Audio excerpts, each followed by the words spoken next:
She mocked, look at you playing detective over a few sketchy messages, when I found her using a second Snapchat account.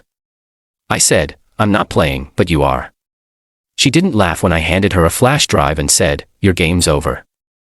Enjoy explaining this to HR tomorrow.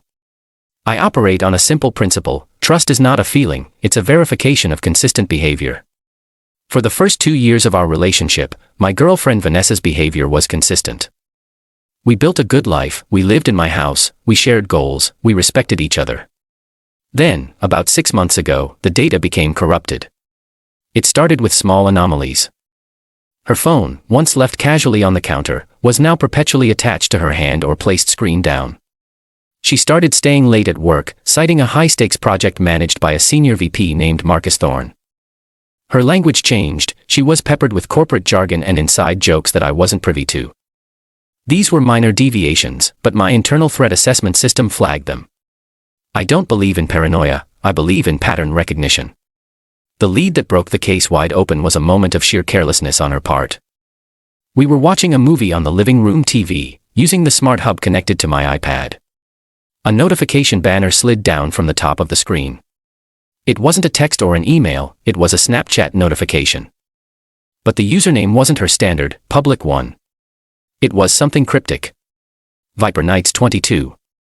The message preview was short, but potent. Can't wait for our budget meeting tomorrow. I didn't react. Showing my hand would have been a tactical error. I simply filed the username away in my mind.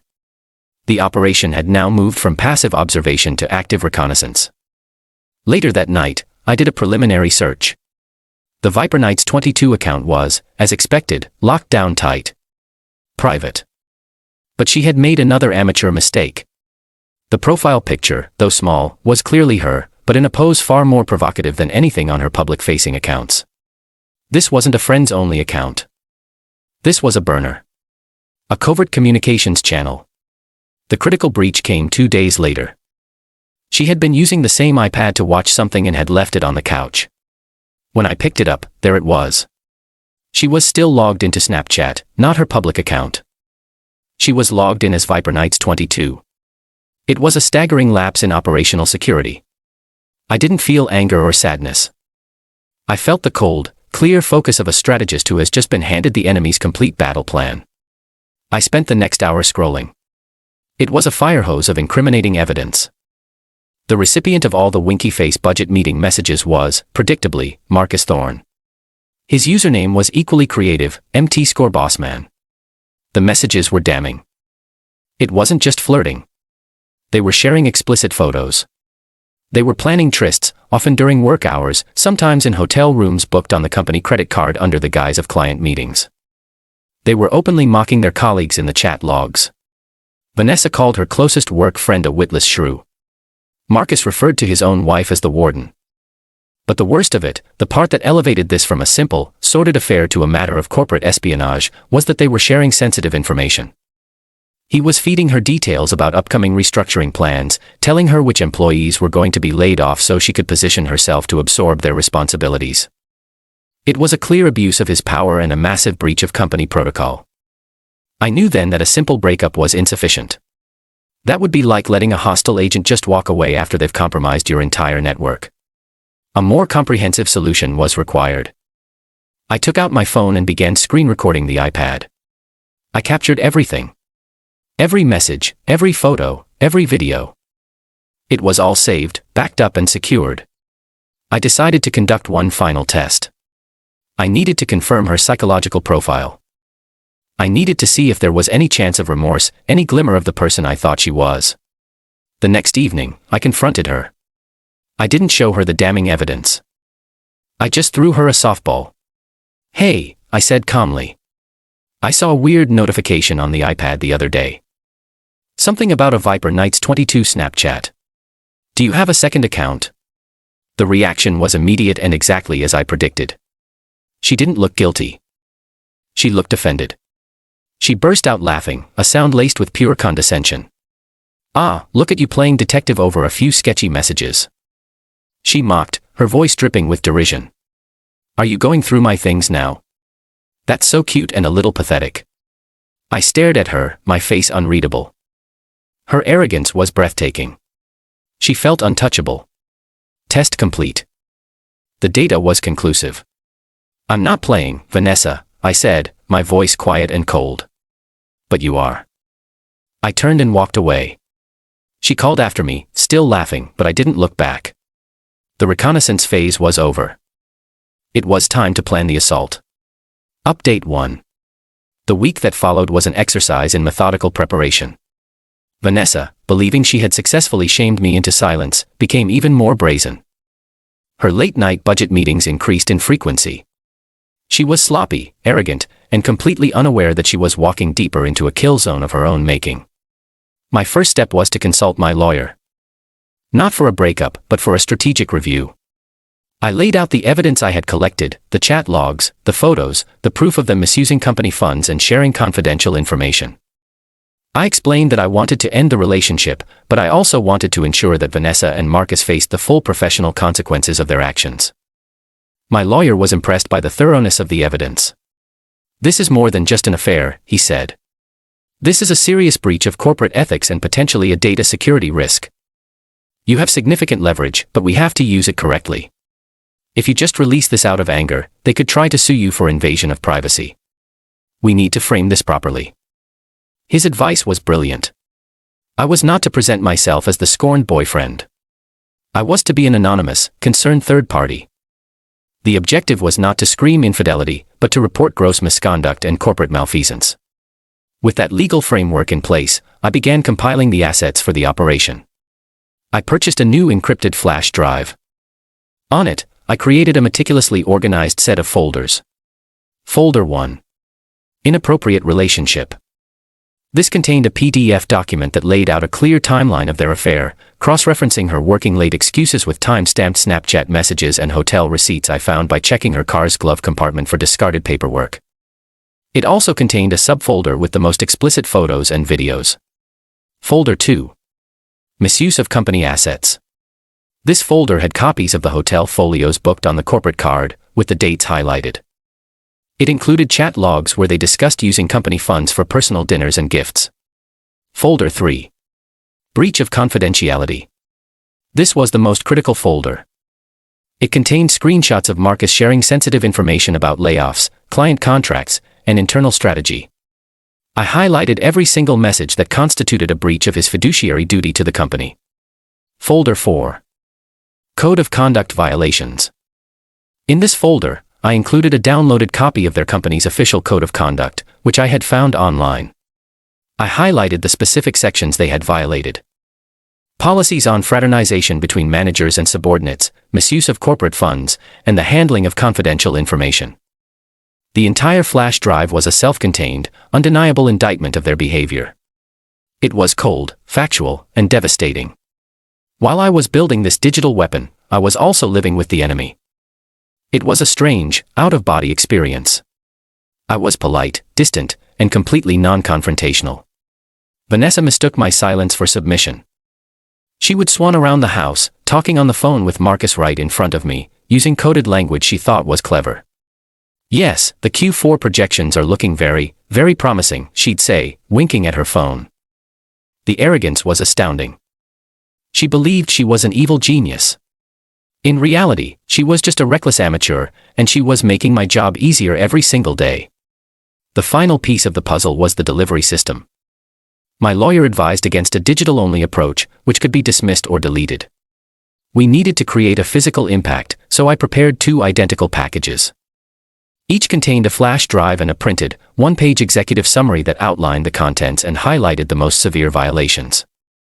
The summary was written in dry, corporate language, signed simply, a concerned employee. I had 2 targets for these packages, the head of human resources at their company and Marcus Thorne's wife. I had found her name and address through a simple public record search. She deserved to know the truth, unvarnished and undeniable. My operation was no longer about a single relationship, it was about dismantling an entire corrupt ecosystem. The packages were sealed, stamped, and ready. All that was left was to choose the moment of execution. Update 2. The moment I chose was a Thursday evening. Vanessa came home from work glowing with a smug, self-satisfied energy. She had been promoted. Marcus had, of course, signed off on it. She was telling me all about her new title, her new responsibilities, expecting me to be the dutiful, supportive boyfriend. She was celebrating what she thought was the victory of a lifetime. She had no idea it was her last supper. I let her finish her monologue. I let her bask in the glory of a success she had achieved through deceit.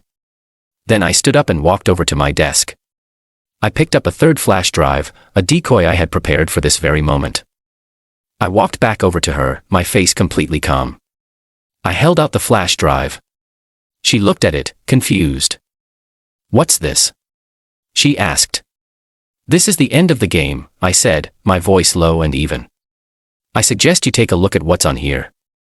It's a comprehensive summary of your activities for the past 6 months." Her face went through a rapid series of expressions, confusion, then irritation, then a dawning flicker of fear. "What are you talking about?" "My activities, your budget meetings," I said, "your misuse of company funds, your relationship with Marcus Thorne, your second Snapchat account." All the color drained from her face. She looked at me, her eyes wide with panic. You know, I know everything." I said, "I'm not playing detective, Vanessa. I'm the guy who found the open playbook, read every page and decided to end the game." I dropped the flash drive on the coffee table in front of her. "Your game's over," I said, delivering the line I'd been rehearsing in my head for weeks. "Enjoy explaining this to HR tomorrow." She lunged for the flash drive, her hands trembling. "You can't do this." "You wouldn't." "Wouldn't I?" I said. "That flash drive is a copy. The originals were sent via courier this afternoon. One to your head of HR, marked urgent and confidential. The other to Catherine Thorne, Marcus's wife. I imagine they're all having a very interesting evening." The sound she made was something between a gasp and a sob. The reality of what I had done finally crashed down on her. This wasn't a relationship argument. This was a tactical strike that targeted every aspect of the life she had built on lies. Her career, her affair, her reputation, all of it was about to be incinerated.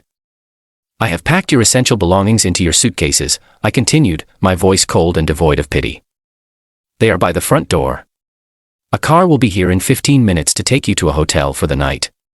You have until noon on Saturday, 48 hours to arrange for the professional removal of all of your remaining property from my house. If it is not gone by then, it will be legally considered abandoned and disposed of at your expense. We are done here." She stared at me, her face a mask of utter devastation and disbelief. The smug, condescending woman who had called me pathetic was gone. In her place was a terrified, broken person who had been so busy playing a game that she never realized she was losing. I felt nothing, no pity, no remorse, just the quiet, clean satisfaction of a mission accomplished.